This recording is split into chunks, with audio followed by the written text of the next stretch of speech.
We drove nearly 700 miles from Raleigh, North Carolina to Delphi, Indiana. This case bringing us to this point together. It took nearly 11 hours to get there, and my thoughts raced for most of the afternoon, mostly concerning the case, the families, and how we both got to this point. 4 years. Why 4 years? It's easy sometimes to forget what you're fighting for. And yet here we were going on this pilgrimage to see a bridge we've all come to loathe. After a man who took so much in a single afternoon. From the moment I saw this case, it's become another kind of monster to me. The type that I can't run from or avoid, even if I wanted to. Feeling the finger of fate's beckoning, we arrived. This killer, his axe destroyed so many lives, tainted a quaint and delicate town. Its 200-year history hijacked in an instant by a selfish child killer. Seeing opportunity, he targeted the girls on the Monon High Bridge, forced them down the hill, and marched them 500 yards north, through a maze of mushroom trails and into the frigid waters of Deer Creek. And as the father of Liberty German arrived to pick her and Abby up, the devil escaped with little regard for human life. We landed in Delphi on a brisk Wednesday night in May. It was around 10:30 p.m. and the small town was just as quiet and sleepy as you would expect it to be. We decided to go to the heart of the small downtown for a quick look around. As we walked along the street in front of the courthouse, we could make out several large pieces of white paper hanging in vacant stores' windows. We both instantly knew what these were. We approached them, and it seemed like everything was almost moving in slow motion. Giant, sun-faded pictures of the suspect drawings, Sketch 1 and Sketch 2. The man on the bridge stared straight back at us.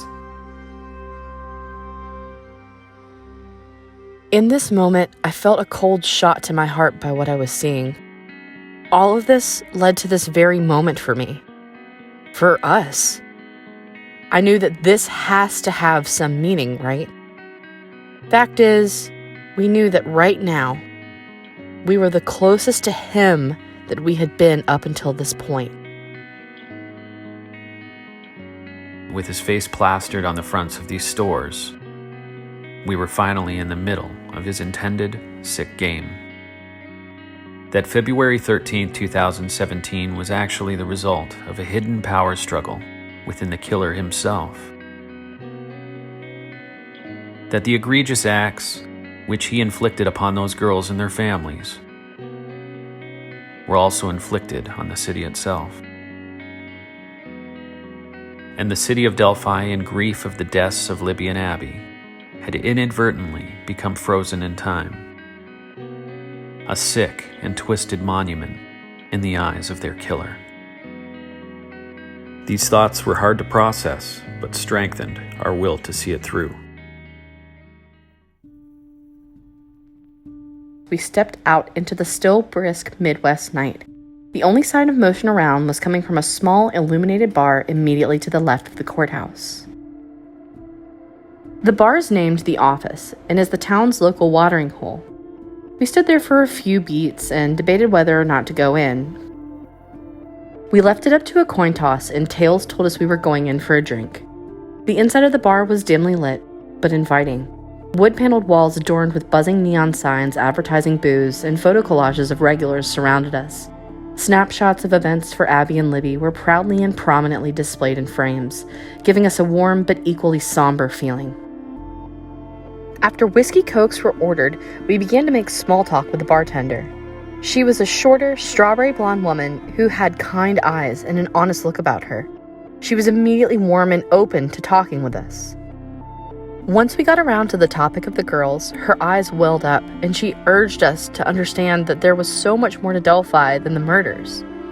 How it was truly a peaceful and loving town with a tightly knit community of family and friends. We couldn't help but sense how much she loved the town and the families of the girls. After the bar, we drove around. Several houses had orange bulbs lit for the girls. In those moments, I thought of Libby's mother, Carrie, when I would see them.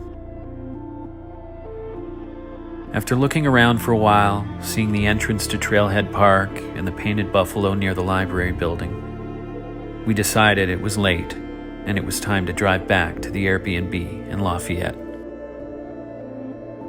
There is just so much to process here and so little time. Tomorrow we're going to go to the Monon High Bridge Trail to see the area where the girls perished. I couldn't help but hear the murmurings in the groups on Facebook about this new supposed person of interest, James Brian Chadwell. A 42-year-old Lafayette man recently caught for kidnapping a 9-year-old girl from his neighborhood. After sexually assaulting her, he attempted to strangle her, and when police arrived, she was shackled in his basement. Somehow this monster doesn't seem to fit the MO of the man on the bridge. It feels too complicated for an uncomplicated pedophile. And I'm not saying that it isn't possible. Kate and I discussed it, and in the end we agreed. But this is just a gut feeling, and I have to say, with that I've been wrong before. When I woke up the next morning, I was flipping through my phone and came across an article on James Brian Chadwell. The image header for the article was a picture of his house with a line of crime tape out on the front. The house looked unkempt and weathered. The lawn looked overgrown, and it just looked like a generally dismal place. The house sat at the end of a cul-de-sac. The article gave the street name and the block number of the house, and I could clearly see the house's address on the front from the picture. I mentioned to Matt about my finding of the house, and we decided to drive by there on the way to the Monon High Bridge that day. We sat there in the car in front of his residence, knowing well that he wasn't home, and also knowing well what had happened just a few days prior, and we began to feel sick. His blue-green GMC 1500 still was parked in front of the house, which gave the scene an even more eerie feeling. We began driving from Lafayette to Delphi on the Hoosier Heartland Highway. It takes about 15 minutes to get to Delphi from where we were staying. During our drive there, the sky turned a light gray and pockets of rain began to mist down upon us. Eventually, we reached the gravel parking lot that ran parallel to the Hoosier Heartland Highway and was across the highway from where the old CPS-DPS lot was. The two areas on either side of the highway are connected by the Freedom Bridge. We parked the car and began to walk up towards the sign for the trails. As we approached the sign with the trail maps on it, we noticed that on top were situated large, relatively new-looking security cameras. As we walked up to the area at the beginning of Freedom Bridge, we noticed the large statue of the buffalo just to our left. We walked over and began admiring it, and just sort of taking in the entire scene. Make note, we had been in the area for less than 10 minutes. When I began to see someone walking towards us on the Freedom Bridge. I immediately recognized this person as someone that was very familiar to both Matt and myself. I noticed Anthony Greeno was walking towards us, and Matt hadn't yet spotted him. The chances were probable that we would have run into him at some point, but what were the actual chances that we would run into him right when we got there? We walked Freedom Bridge, sort of dumbfounded at meeting Greeno literally moments after arriving, and came to a train monument near the trailhead. To the right, a conspicuous path into the woods. Entering the 501 trail was surreal and revealed a lush system with fairly well-kept trails. On the Monon system, there are two major paths running the length of the Mary Gerard Nature Reserve. These are the 501 Trail and the 505 Trail, each named for the amount of steps it would take to get to the bridge. The Monon High Bridge Trail spans over 2.5 miles of walkable paths. The secluded edges make it an easy spot for a voyeur to watch his victim. As we walked, we both began to feel the woods speak to us. What happened to these kids? And why here? We arrived near a sign which had become adorned with flowers and gifts to commemorate the girls' lives.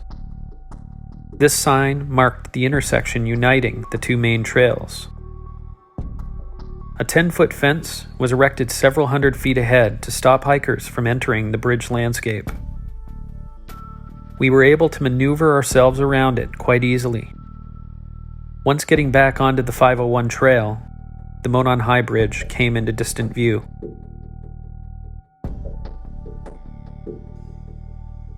Images and video simply cannot give the bridge the respect that it's due.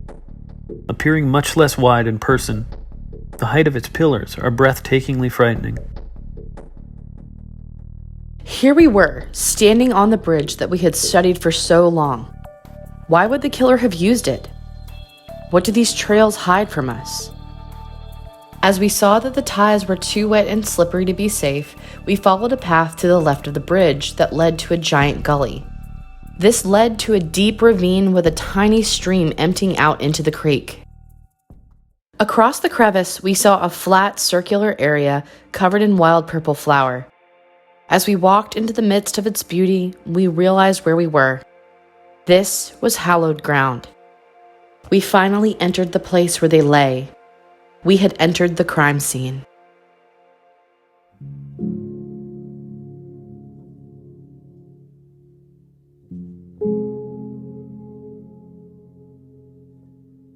This is the crime scene.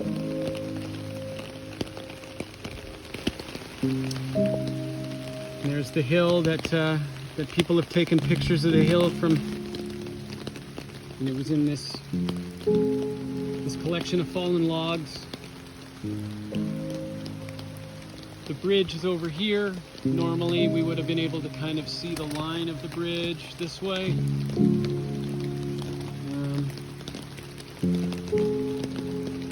And the tree that's this right here.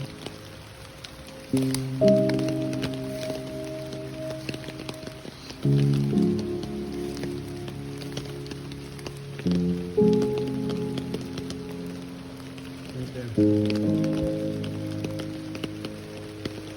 And Libby's body would have been right around there, somewhere in this area. Why would someone brutally murder these kids? And why is law enforcement so secretive about the evidence? After nearly 1,600 days of no justice, will today ever be the day? As I sit here writing this, I have to wonder, why? What did they do to be targeted by this evil? I know that while this inhuman person forced these girls into his nightmarish world, that the angels of God were there with them, at their feet, comforting them as their spirits disincorporated from their bodies. And as for their killer, well, his fate's already sealed.